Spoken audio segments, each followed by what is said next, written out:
Hello friends, welcome to my YouTube channel লক্ষ্য পূরণ। বন্ধুরা, আজকের ভিডিওতে আমরা একটি জিকে প্র্যাকটিস সেট নিয়ে আলোচনা করব।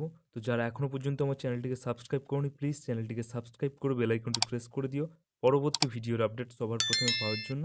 আর ভিডিওটি ভালো লেগে থাকলে অবশ্যই বন্ধুদের সাথে শেয়ার করো এবং ভিডিওটিতে একটি লাইক করে দিও।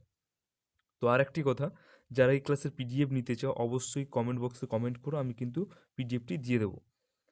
তো চলো বেশি কথা না বলে শুরু করা যাক আজকের ভিডিও। তো আজকে প্রথম প্রশ্নটি দেখো, ফিসক্যাল ঘাটতিটির ধারণাটি ভারতে সূচিত হয় কোন কমিটির সুপারিশে? তো অপশান এতে আছে সুখময় চক্রবর্তীর কমিটি, অপশান বিতে আছে কেলকার কমিটি, অপশান সিতে আছে মুখার্জি কমিটি এবং ডিতে আছে এল কে ঝা কমিটি। তো এখানে তোমাদের সঠিক উত্তরটা কী হয়ে যাবে? তোমাদের এখানে সঠিক উত্তরটা হয়ে যাবে অপশান এ, সুখময় চক্রবর্তীর কমিটি। এটা কিন্তু তোমাদের সঠিক উত্তর হয়ে যাবে। তো নেক্সট প্রশ্নটা কি আছে দেখে নেবো। নেক্সট প্রশ্নটা দেখো, ক্যাশ রিজার্ভ রেশিও বৃদ্ধি পেলে কি হবে? অপশান এতে আছে ব্যাংকের থেকে প্রাপ্ত ধার অপরিবর্তিত থাকবে, অপশান বিতে আছে ব্যাংকের থেকে প্রাপ্ত ধার বৃদ্ধি পাবে, অপশান সিতে আছে ব্যাংকের থেকে প্রাপ্ত ধার হ্রাস পাবে এবং ডিতে আছে কোনোটিই নয়। তো এখানে তোমাদের সঠিক উত্তর কি হয়ে যাবে? অপশান সি হয়ে যাবে তোমাদের সঠিক উত্তর। ঠিক আছে, অপশান সি হয়ে যাবে তোমাদের সঠিক উত্তর। অপশান সি, ব্যাংকের থেকে প্রাপ্ত ধার হ্রাস পাবে, এটা কিন্তু তোমাদের সঠিক উত্তর হয়ে যাবে। তো নেক্সট প্রশ্নটা আমরা দেখে নেব কি আছে। 3 নম্বর প্রশ্নটি দেখো, ন্যূনতম সহায়ক মূল্য সমূহ ভারত সরকারের দ্বারা ঘোষিত হয় কার সুপারিশে? অপশান এতে আছে স্বামীনাথন কমিটি, বিতে আছে খসরু কমিটি, সিতে আছে commission for agricultural cost and price, option ডিতে আছে রাও কমিশন। তো এখানে তোমাদের সঠিক উত্তরটি কী হয়ে যাবে? এখানে কিন্তু তোমাদের সঠিক উত্তর হয়ে যাবে option C, commission for agricultural cost and price. ঠিক আছে, এটা কিন্তু তোমাদের সঠিক উত্তর হয়ে যাবে। তো এগুলো কিন্তু আপকামিং যে তোমাদের পরীক্ষাগুলো আছে, ওয়েস্ট বেঙ্গল পুলিশ কিংবা ফুড এসআই কিংবা পিএসসি ক্লার্কশিপ, তার জন্য কিন্তু খুবই গুরুত্বপূর্ণ। অবশ্যই ভিডিওটি পুরোটি দেখবে এবং ভিডিওটিতে একটি লাইক করে দেবে। তো পরের প্রশ্নটি কি আছে? 4 নম্বর প্রশ্ন দেখো, অন্তোদয় অন্ন যোজনা শুরু হয় কোন পঞ্চবার্ষিকীর সময়কালে? অপশান এতে আছে অষ্টম পঞ্চবার্ষিকী পরিকল্পনাকালে, অপশান বিতে আছে নবম পঞ্চবার্ষিকী পরিকল্পনাকালে, সিতে আছে সপ্তম পঞ্চবার্ষিকী পরিকল্পনাকালে এবং ডিতে আছে কোনোটিই নয়। তো এখানে সঠিক উত্তর কি হয়ে যাবে? এখানে তোমাদের সঠিক উত্তর হয়ে যাবে অপশান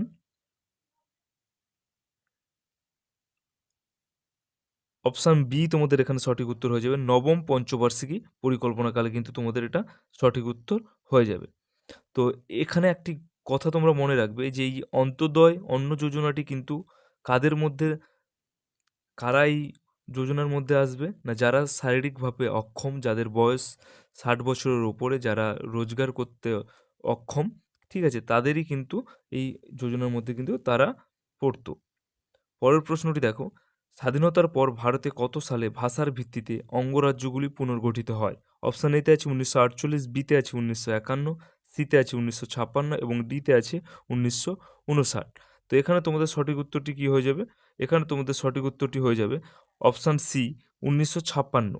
এটা কিন্তু তোমাদের সঠিক উত্তর হয়ে যাবে। এখানে আরেকটি কথা তোমরা মনে রাখবে, যেই 1956 সালে এই ভাষার ভিত্তিতে অঙ্গরাজ্য গঠনগুলি যে হয়েছিল, তখন কিন্তু ভারতবর্ষকে, ঠিক আছে, 14টি অঙ্গরাজ্য এবং কটি না এবং 6টি 14টি অঙ্গরাজ্য এবং 6টি হচ্ছে কেন্দ্রশাসিত অঞ্চলে ভাগ করা হয়েছিল। ঠিক আছে, 6টি কেন্দ্রশাসিত অঞ্চলে ভাগ করা হয়েছিল। এটাও কিন্তু খুব গুরুত্বপূর্ণ, এটাও কিন্তু তোমরা মনে রাখবে। তো পরের প্রশ্নটা আমরা কি আছে দেখে নেব। 6 নম্বর প্রশ্ন দেখো, রাষ্ট্রপতি অর্ডিন্যান্স জারি করতে পারেন কেবলমাত্র তখনই যখন, অপশান এতে আছে 1 বছরেরও অধিক সময় ধরে কোনো বিল সংসদে মুলতবি থাকলে, অপশান বিতে আছে কোনো বিষয়ে কেন্দ্রীয় আইনসভার দুটি কাজের মতপার্থক্য দেখা দেয়, অপশান সিতে আছে কোনো বিল স্বাক্ষরের আগে রাষ্ট্রপতি পুনর্বিবেচনার জন্য আইনসভায় প্রেরণ করেছেন কিন্তু আইনসভা বিলটি পুনর্বিবেচনার জন্য রাজি হয়নি, অপশান ডিতে আছে পার্লামেন্টের দুটি অধিবেশনের মধ্যবর্তী সময়।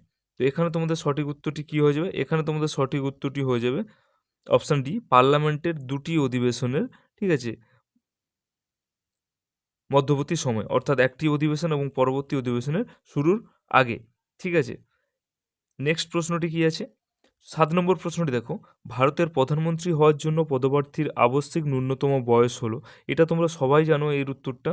অপশান এতে আছে 18, বিতে আছে 20, সিতে আছে 25 এবং ডিতে আছে 35। এখানে কিন্তু তোমাদের সঠিক উত্তর হয়ে যাবে অপশান সি, 25 বছর। ভারতের প্রধানমন্ত্রী হতে গেলে ন্যূনতম 25 বছর হতে হবে। তো পরের প্রশ্নটা দেখো, সংবিধানের চূড়ান্ত ব্যাখ্যা করার অধিকারী হলেন। অপশান এতে আছে পার্লামেন্ট, বিতে আছে সুপ্রিম কোর্ট, সিতে আছে রাষ্ট্রপতি এবং ডিতে আছে লোকসভা। এখানে কিন্তু তোমাদের সঠিক উত্তর কী হয়ে যাবে? Option B, Supreme Court. মানে সুপ্রিম কোর্টই একমাত্র যিনি সংবিধানের চূড়ান্তভাবে ব্যাখ্যা করতে পারেন। এটাও কিন্তু খুব গুরুত্বপূর্ণ একটি প্রশ্ন, ঠিক আছে, তোমাদের পরীক্ষার জন্য। তো পরের প্রশ্নটি দেখো, নগরপালিকা আইন ভারতীয় সংবিধানের কত নম্বর তফসিলে অন্তর্ভুক্ত? অপশান এতে আছে নবম, বিতে আছে দশম, সিতে আছে একাদশ এবং ডিতে আছে দ্বাদশ। এখানে তোমাদের সঠিক উত্তর কি হয়ে যাবে? না, এখানে তোমাদের সঠিক উত্তর হয়ে যাবে অপশান ডি, দ্বাদশ। নগরপালিকা আইন ভারতীয় সংবিধানের দ্বাদশ বা 12 নম্বর তফসিলে অন্তর্ভুক্ত। খুবই গুরুত্বপূর্ণ একটি প্রশ্ন। তো নেক্সট প্রশ্নটি আমরা দেখব। নেক্সট প্রশ্নটি দেখো, কততম সংবিধান সংশোধনীর মাধ্যমে ভোটার হওয়ার ন্যূনতম বয়স 21 বছর থেকে কমিয়ে 18 বছর করা হয়েছে? খুব গুরুত্বপূর্ণ এটা। এটা অনেকগুলো পরীক্ষাতে এসেছে এই প্রশ্নটি। ঠিক আছে? তো এখানে অপশান এতে আছে 42তম, বিতে আছে 44তম, সিতে আছে 61তম এবং ডিতে আছে 69তম। তো এখানে তোমাদের সঠিক উত্তর কি হয়ে যাবে? এখানে কিন্তু তোমাদের সঠিক উত্তর হয়ে যাবে অপশান সি, 61তম। ঠিক আছে? এটা কিন্তু তোমাদের সঠিক উত্তর হয়ে যাবে। তো পরের প্রশ্নটা কি আছে দেখে নেব। 11 নম্বর প্রশ্ন দেখো, যে 2011 সালের জনগণনা অনুযায়ী পশ্চিমবঙ্গে কটি মহানগর অবস্থিত? অপশন এতে আছে 2টি, বিতে আছে 3টি, সিতে আছে 4টি এবং ডিতে আছে 5টি। এখানে তোমাদের সঠিক উত্তর কি হয়ে যাবে? অপশান এ তোমাদের সঠিক উত্তর হয়ে যাবে 2টি। ঠিক আছে, অপশান এ তোমাদের সঠিক উত্তর হয়ে যাবে 2টি। 2011 সালের জনগণনা অনুযায়ী পশ্চিমবঙ্গে 2টি মহানগর অবস্থিত। এখানে মনে রেখে নেবে তোমরা, একটি হচ্ছে কি না, প্রথমটি হচ্ছে কলকাতা, 1 নম্বর হচ্ছে কলকাতা, আর 2 নম্বরটা কি, 2 নম্বরটা হচ্ছে আসানসোল। 2 নম্বরটা হচ্ছে আসানসোল। একটি হচ্ছে কলকাতা এবং অপরটি হচ্ছে আসানসোল। তো নেক্সট পরবর্তী প্রশ্নটা আমরা দেখব। 12 নম্বর প্রশ্ন দেখো, এশিয়ার প্রথম সামুদ্রিক বায়োস্ফিয়ার রিজার্ভ হলো? অপশান এতে আছে গল্ফ অফ মান্নার, বিতে আছে গল্ফ অফ খাম্বাত, সিতে আছে গল্ফ অফ মেক্সিকো এবং ডিতে আছে গল্ফ অফ এডেন। তো এখানে তোমাদের সঠিক উত্তর কি হয়ে যাবে? না, এখানে তোমাদের সঠিক উত্তর হয়ে যাবে অপশান এ, গল্ফ অফ মান্নার। এটা কিন্তু এশিয়ার প্রথম সামুদ্রিক বায়োস্ফিয়ার রিজার্ভ। তো পরের প্রশ্নটা আমরা কি আছে দেখে নেব।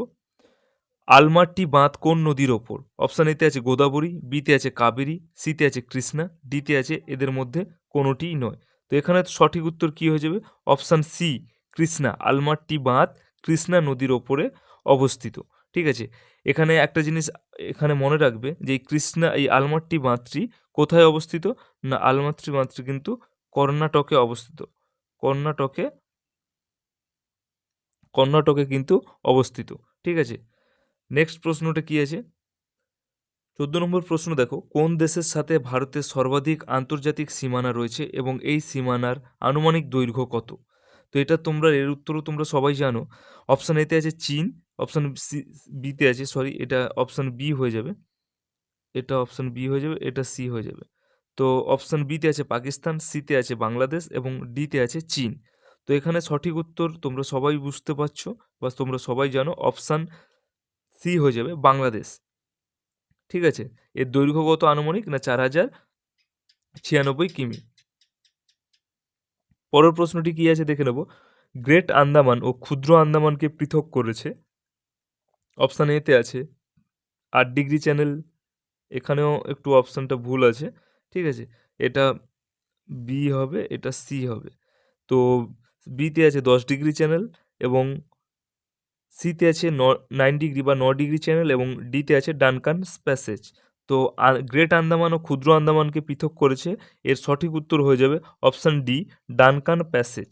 ডানকান প্যাসেজ কিন্তু গ্রেট আন্দামান ও ক্ষুদ্র আন্দামানকে পৃথক করেছে।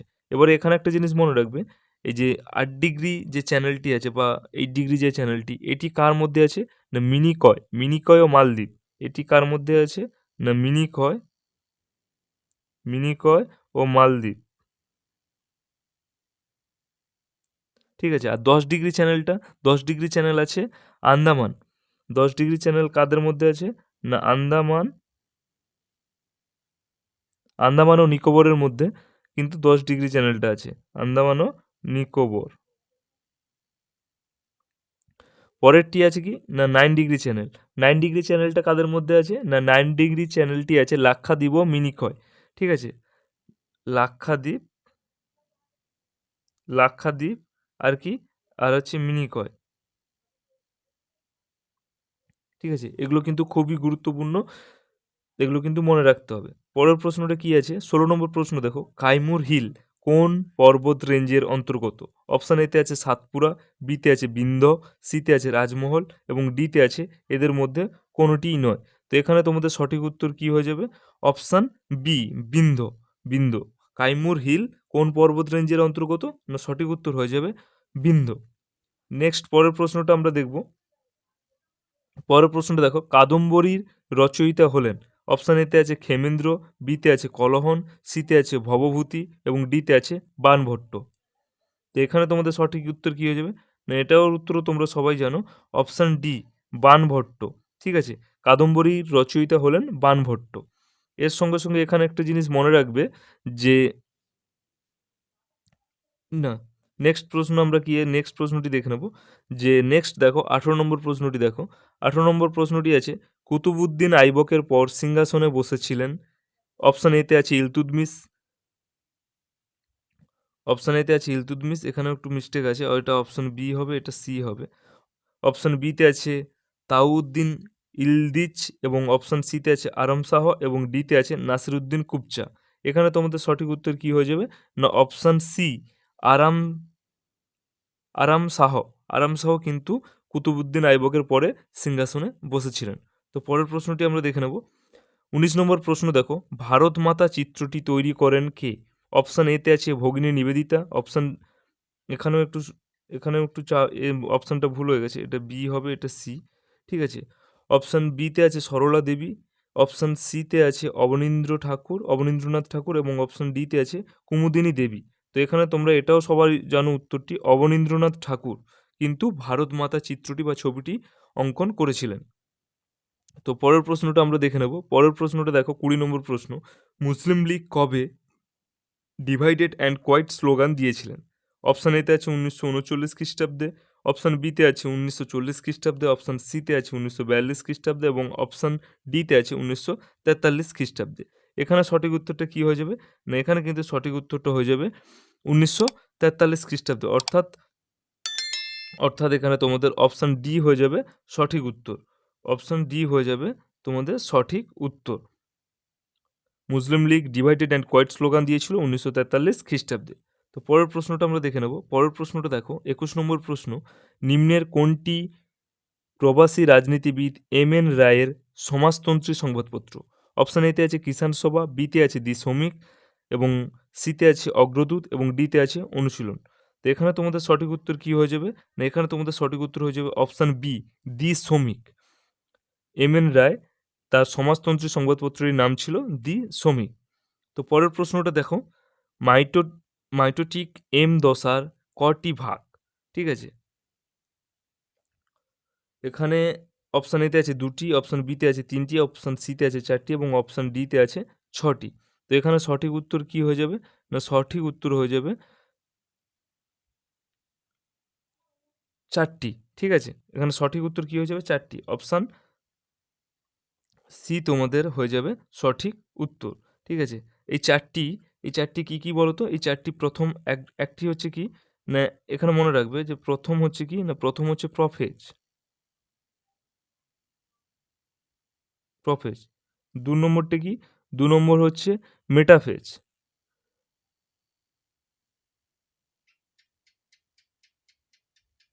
3 নম্বরটি কি?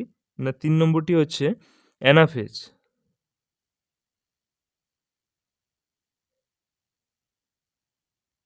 এবং 4 নম্বরটি কি? 4 নম্বরটি হচ্ছে টেলোফেজ। ঠিক আছে,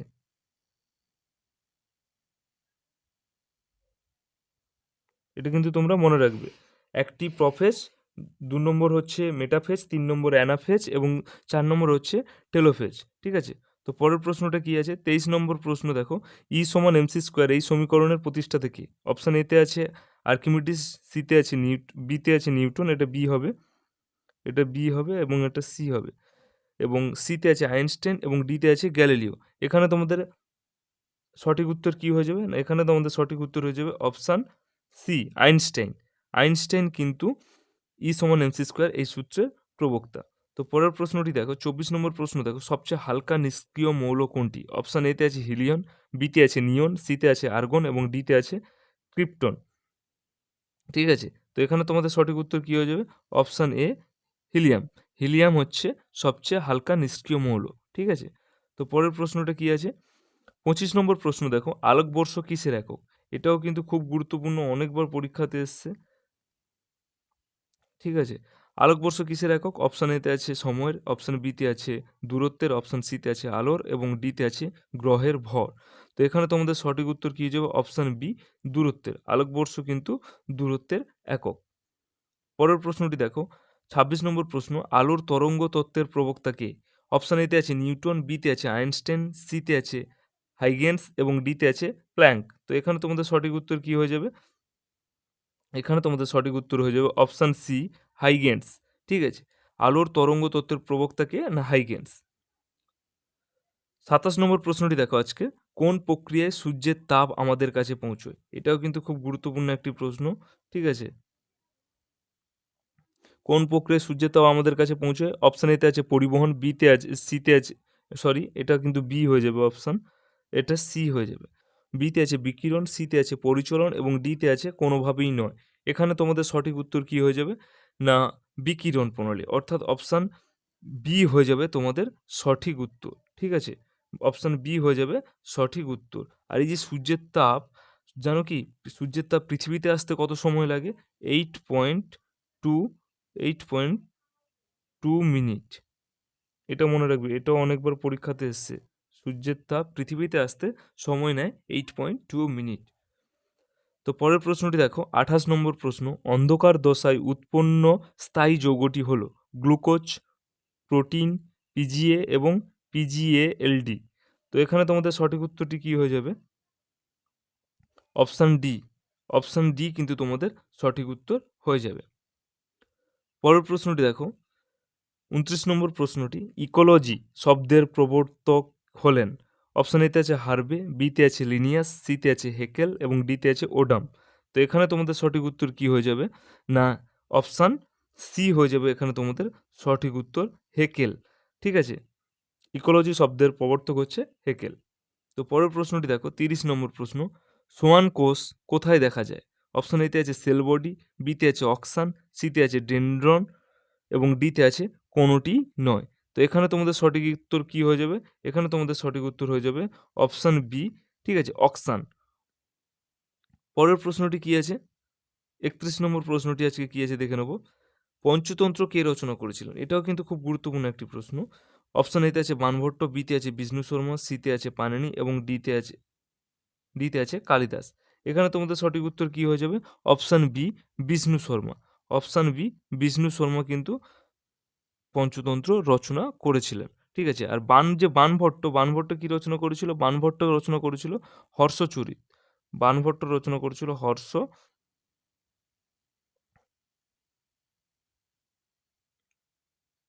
আর পাণিনি কি রচনা করেছিল? পাণিনি রচনা করেছিল অষ্টাধ্যায়ী। অষ্টাধ্যায়ী, অষ্টাধ্যায়ী। আর কালিদাস কি রচনা করেছিল? কালিদাস রচনা করেছিল অভিজ্ঞানম শকুন্তলম। ঠিক আছে, আমি আর লিখছি না, এগুলো কিন্তু তোমরা মনে রাখবে। পরের প্রশ্নটি দেখো, গুরু বিপিন সিংহ যে নাচের সঙ্গে যুক্ত ছিল? অপশান এতে আছে ধ্রুপদী, বিতে আছে কত্থক, সিতে আছে মণিপুরী এবং ডিতে আছে ওডিসি বা উড়িষ্যি। তো এখানে তোমাদের সঠিক উত্তর কি হয়ে যাবে? অপশান সি, অপশান সি তোমাদের হয়ে যাবে সঠিক উত্তর, মণিপুরী। ঠিক আছে, তো পরের প্রশ্নটা কী আছে আমরা দেখে নেব। 33 নম্বর প্রশ্ন দেখো, আল্ট্রাভায়োলেট রশ্মি কে আবিষ্কার করেছিলেন? অপশান এতে আছে রঞ্জেন, বিতে আছে নিউটন, সিতে আছে ফিনসেন এবং ডিতে আছে রিটার। তো এখানে তোমাদের সঠিক উত্তর কী হয়ে যাবে? অপশান ডি, রিটার। অপশান ডি তোমাদের এখানে সঠিক উত্তর হয়ে যাবে। 34 নম্বর প্রশ্নটি দেখো, সিকিমের শেষ স্বাধীন শাসক কে? অপশান এতে আছে ফুন্ডমক নামগোয়াল, অপশান বিতে আছে তেনসুং নামগোয়াল, অপশান সিতে আছে তাসি নামগোয়াল এবং অপশান ডিতে আছে পালদেন নামগোয়াল। তো এখানে তোমাদের সঠিক উত্তর কী হয়ে যাবে না, তোমাদের সঠিক উত্তর এখানে হয়ে যাবে অপশান ডি, পালদেন নামগোয়াল। ঠিক আছে, পরের প্রশ্নটি আমরা দেখে নেব। 35 নম্বর প্রশ্ন দেখো, কে জীবিতকালে সবচেয়ে বেশি অস্কার পেয়েছিলেন? অপশান এতে আছে ডেভিড লিন, বিতে আছে ওয়াল্ট জিডনি, সিতে আছে চার্লি চ্যাপলিন এবং ডিতে আছে সত্যজিৎ রায়। এখানে কিন্তু সঠিক উত্তর কী হয়ে যাবে? অপশান এ তোমাদের এখানে সঠিক উত্তর হয়ে যাবে ডেভিড লিন। ঠিক আছে, পরের প্রশ্নটি আমরা দেখে নেব।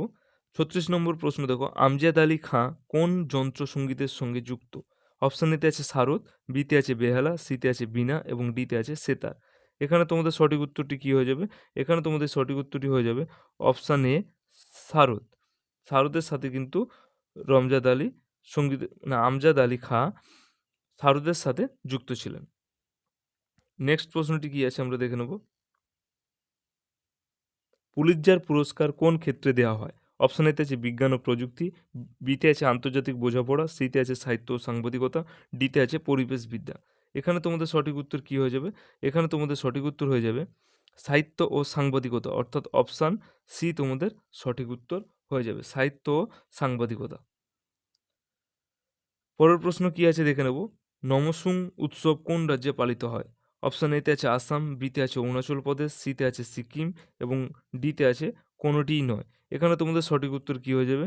অপশান সি তোমাদের সঠিক উত্তর হয়ে যাবে সিকিম। ঠিক আছে, তো পরের প্রশ্নটা কী আছে দেখে নেব। 39 নম্বর প্রশ্নটা দেখো, হিরোশিমা দিবস পালন করা হয় কবে? অপশান এতে আছে 16ই আগস্ট, বিতে আছে 7ই আগস্ট, সিতে আছে 9ই আগস্ট এবং ডিতে আছে 6ই আগস্ট। তো এখানে তোমাদের সঠিক উত্তর কী হয়ে যাবে? অপশান ডি, 6ই আগস্ট হিরোশিমা দিবস পালন করা হয়। ঠিক আছে, এখানে আরেকটা জিনিস মনে রাখবে যে এই 1945 সালে 6ই আগস্ট কিন্তু এই বোমটি ফেলা হয়েছিল, যেটি কিন্তু বিশ্বের প্রথম পারমাণবিক বোম। ঠিক আছে, এটাও কিন্তু মনে রাখবে, বিশ্বের প্রথম পারমাণবিক বোমা ছিল। ঠিক আছে, এটাও মনে রাখবে, এই 6ই আগস্ট 1945 সালে, 6ই আগস্ট। তো পরের প্রশ্নটা দেখো, আজকের লাস্ট প্রশ্ন। 1960 সালে প্রথম প্যারা অলিম্পিক গেমস অনুষ্ঠিত হয় কোথায়? অপশান এতে আছে রোমে, বিতে আছে নিউ দিল্লিতে, সিতে আছে সুইডেনে এবং ডিতে আছে করাচিতে। তো এখানে তোমাদের সঠিক উত্তর কী হয়ে যাবে? এখানে কিন্তু তোমাদের সঠিক উত্তর হয়ে যাবে অপশান এ, রোমে। ঠিক আছে, 1960 সালে প্রথম প্যারা অলিম্পিক গেমস অনুষ্ঠিত হয়েছিল রোমে। তো বন্ধুরা, এই ছিল আজকে ক্লাসটি ভালো লেগে থাকলে অবশ্যই চ্যানেলটিকে সাবস্ক্রাইব করে বেল আইকনটি প্রেস করে দিও এবং বন্ধুদের সাথে শেয়ার করে ভিডিওটিতে একটি লাইক করে দিও। আর যারা এই ক্লাসের পিডিএফ পেতে চাও অবশ্যই কমেন্ট বক্সে লিখে জানাও, আমি তাহলে পিডিএফটিও তোমাদেরকে দিয়ে দেবো।